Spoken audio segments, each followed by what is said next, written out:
আসসালামু আলাইকুম ভাইয়া। ওয়ালাইকুম আসসালাম। কেমন আছেন? ভালো ভাইয়া। ভাই কি মাছ?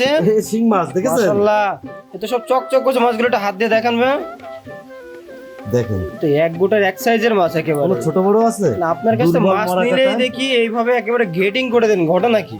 তার বিষয় আছে যে পার্টি নেয় সে তো অনেক আশা করে একটা চাষ করে, জি তার জিনিসটা যদি আমি সুন্দরভাবে করে দিতে পারি তাহলে অবশ্যই ব্যবসা হবে, রাইট। আর যদি খারাপ হয় তাহলে ব্যবসা হবে না। এই চিন্তাটাই কিন্তু অনেকেই করে না, অনেকে না। কি করে এককালীন ব্যবসা করে। হ্যাঁ। এককালীন ব্যবসা যে তুমি একবার আমার কাছে মাছ নাও, তোমার ঠকায় আমি যেভাবে খেয়ে পারি দ্বিতীয়বার না আসলে চলবে, কিন্তু এটা আপনার কাছে আমরা পাইনি। না এটা তুমি তো এই যে মাছটা দেখছি, এটা কত লাইনে মাছ ভাইয়া? না এটা হচ্ছে 1500 থেকে 2000। আচ্ছা, এটা কোথায় যাচ্ছে আজকে? এই মাছটা যাচ্ছে হচ্ছে কুমিল্লাতে। কুমিল্লাতে। আচ্ছা, এটা কত লাইনের মাছ? এটা হচ্ছে 1500 থেকে 2000 1500 হ্যাঁ। বলেছেন।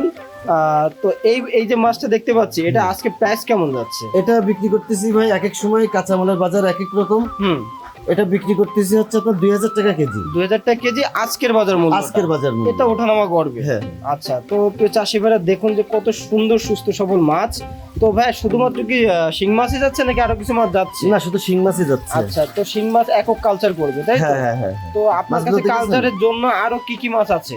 এছাড়া আমার কাছে পাবেন original tiger monosex tilapia, original Luna ট্যাংরা মাছের পোনা, অরিজিনাল দেশি মাগুর মাছের পোনা, দেশি শিং মাছের পোনা, হাইব্রিড শিং মাছের পোনা। এছাড়া আমার কাছে পাবেন নদীর কুড়াল, চিতল, ভেটকি সব রকমই পাবেন ভাই কম বেশি। আচ্ছা, তো এই মাছগুলো নিতে চাইলে আপনার সাথে যোগাযোগ করলে হচ্ছে। হ্যাঁ, আচ্ছা ভাই, বর্তমান সময়ে দেখছি যে চাষিরা বিপুল পরিমাণে আপনার কাছ থেকে ভিয়েতনামি কই, দেশি শিং এই দুইটা মাছ বেশি অর্ডার করে থাকে, কারণটা কি?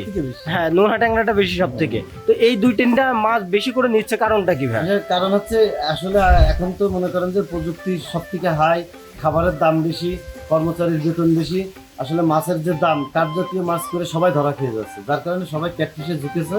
অল্প জায়গায় অধিক মাছ উৎপাদন করা যাচ্ছে, অল্প খরচে লাভ বেশি হচ্ছে। যেখানে কার্প জাতীয় মাছ কিন্তু বছরে একবার এককালীন হ্যাঁ, মানে চাষ করা যাচ্ছে, সেখানে কিন্তু 2 থেকে 3 বার করা যাচ্ছে। মাছ ধরানো যাচ্ছে। আচ্ছা, 3 লট যদি করা যায় তো সেক্ষেত্রে লাভটা কিন্তু দ্রুত পাওয়া যাচ্ছে, হ্যাঁ, হ্যাঁ। ফলাফলটা ভালো আসছে। হ্যাঁ। তো আপনার থেকে মাছের পোনা নিলে যে গেটিং করে এত সুস্থ সবল করে মাছগুলো দেন, তো এইটার থেকে ফিডব্যাকটা কেমন পাচ্ছেন? এটা থেকে ফিডব্যাক আলহামদুলিল্লাহ অনেক ভালো পাচ্ছি। এই যে যারা একবার নিচ্ছে তারা বারবার আসতেছে এবং নিচ্ছে, এটাই তারা আরো 10 জনকে বলতেছে অমুক জায়গা থেকে নাও, এটা সব থেকে ভালো হবে। এবং আপনার মাছের কিন্তু আলাদা একটা সুনাম আছে সারা বাংলাদেশে। তো আপনি এই সততা ধরে রাখবেন আমরা আশা করি, এবং চাষিরা যেই মাছই নিক আপনি সঠিক পরিমাণটা যেভাবে দিচ্ছেন এভাবে দিবেন এবং সঠিক পরামর্শতে পাশে থাকবেন, এতটুকু আমরা আশা করি। আর চাষিদের উদ্দেশ্যে যদি কিছু বলার থাকে? চাষিদের উদ্দেশ্যে অবশ্যই বলা আছে, এখন যেহেতু বর্ষার সময়, চাষিরা যখনই ভারী বর্ষা হয়ে যাবে, বর্ষা যখন থেমে যাবে তখন সাথে সাথে জীবাণুনাশকের ডোজ করে দেবে, কোনো দেরি করা যাবে না। আর আরেকটা বিষয় হচ্ছে এই বর্ষার সময় যখন বৃষ্টি পড়বে তখন খাইতে দেবে না, অনেকে এই ভুলটা করে থাকে, যার কারণে অনেক বড় ধরনের ক্ষতি হয়ে যায়। যখন বৃষ্টি হবে তখন খাইতে দেওয়া যাবে না, প্রয়োজন হয় একদিন খাবার না দিলে মাছের জন্য ক্ষতি হবে না, বৃষ্টি থামবে তারপরে খাবার দিতে হবে। আর মাছের অনেকে কি করে রোদের সময় খাবার দেয়, রোদের সময় মাছের খাবার দেওয়া যাবে না, সকালে অথবা সন্ধ্যার পরে অথবা বিকালে, এরকম সময়গুলো বেশি খাবার দিতে পারলে। আর মাছগুলো প্রত্যেক সপ্তাহে একবার করে ধরে দেখবে যে আগে কেমন ছিল এখন কিরকম আছে। আর পুকুরের চারিপাশ নেট জাল দিয়ে ঘিরে দেবে, এটা বাইরের থেকে কোনো সাপ, ব্যাঙ বা পোকামাকড় মাছের জন্য কোনো ক্ষতি না করতে পারে। যাক, আমরা আশা করব চাষি ভাইরা এই যে সতর্কগুলো বার্তাগুলো দিলেন এগুলো মেনে চলবে এবং আপনার থেকে সঠিক পরামর্শ গাইডলাইন নিয়ে আশা করলে চাষ করলে ভালো ফলাফল পাবে। তো ভাই, আপনার জন্য শুভকামনা রইল, এগিয়ে যান। আসসালামু আলাইকুম। ওয়ালাইকুম আসসালাম।